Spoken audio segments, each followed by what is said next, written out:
In the chaos of everyday life, when our minds are pulled in 1,000 directions, there is one ancient question that echoes through time. How do I find peace in the middle of a war? Not a metaphorical war, a real one. Swords drawn, family against family, everything at stake.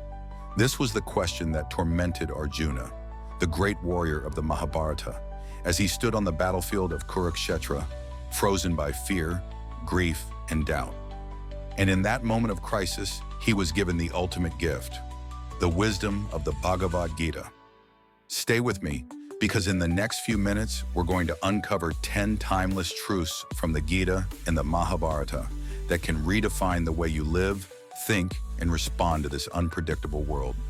This isn't just philosophy, this is spiritual armor for the modern soul. Let's begin. 1. Find your Dharma, your firm purpose. Imagine drifting in an ocean with no compass. That's life without Dharma. Krishna didn't tell Arjuna to run from the battlefield. He told him to rise, to remember his purpose. It is better to fail in your own Dharma than to succeed in someone else's.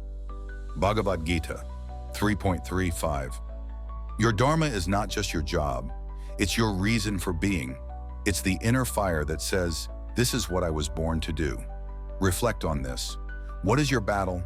And more importantly, what are you running from? 2. Control your mind, or it will control you. The Gita says, the mind is your best friend and your worst enemy. Bhagavad Gita 6.5. Modern life, it's like being hit with 1,000 arrows of distraction, insecurity, and temptation. But like Arjuna, you can learn to aim your mind like a weapon. Start with small wins. Wake up without checking your phone. Breathe when you want to react. Speak only when it adds value. Discipline your mind before the world does it for you. 3. Rise above criticism. When others throw words like daggers, remember this. Weapons cannot cut the soul. Fire cannot burn it. It's from Bhagavad Gita 2.23. Most people speak from their wounds, not their wisdom. So when someone criticizes you, pause. Ask, is there truth here? If yes, grow. If no, let it go. Be like Bhishma on his deathbed, calm, unshaken, even in pain.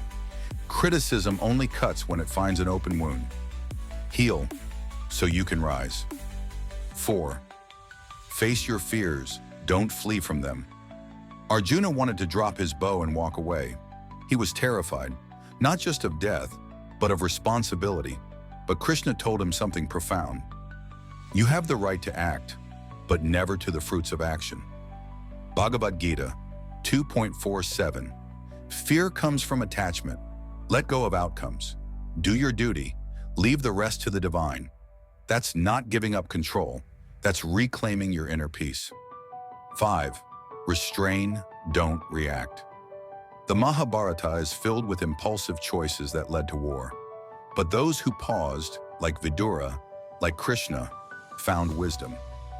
One who controls the senses with the mind focused on the divine is truly wise.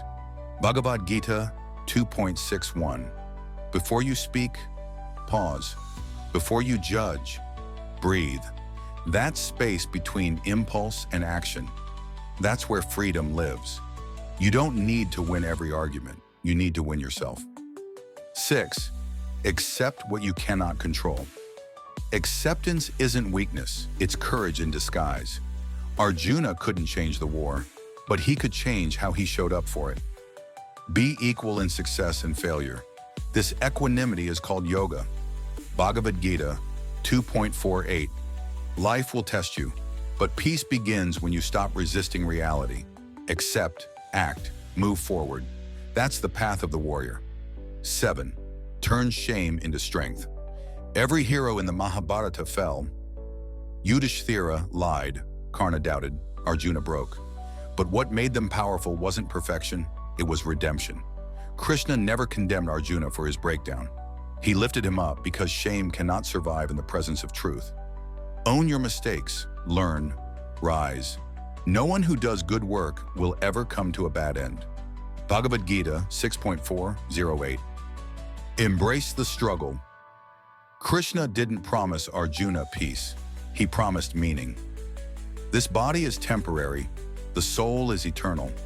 Bhagavad Gita 2.20. Your struggles are not punishments, they are preparations. Like the bow must be pulled back before it releases its power. You too are being shaped for something greater. Keep going. 9. Live in harmony with nature and duty.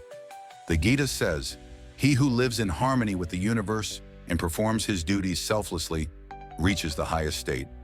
Nature doesn't hurry, yet everything gets done. The sun doesn't ask for thanks, it just shines. The river doesn't beg for praise, it just flows. You too, act without ego, give without expectation, live without clinging. That is divine living. 10. Surrender to the divine. In the final moment, Arjuna said, "My delusion is gone. I am ready to act as per your guidance." Bhagavad Gita 18.73. This is the highest truth. When you surrender, not in defeat, but in trust, you step into a power beyond yourself. Let go of the illusion of control. Offer your actions to something higher. Call it Dharma, call it Krishna, call it consciousness. This is where true peace begins. The Mahabharata isn't just a story, it's your story. It's a mirror to your battles, your doubts, your transformation. You are Arjuna, the battlefield is your life, and the Gita, that's the voice within you, whispering truth. So if this resonated with you, share this video with someone who needs to hear it, and hit that subscribe button, because we're just getting started on this journey through Indian wisdom and soul mastery. Stay strong, stay grounded, and remember, you are not alone in your battle.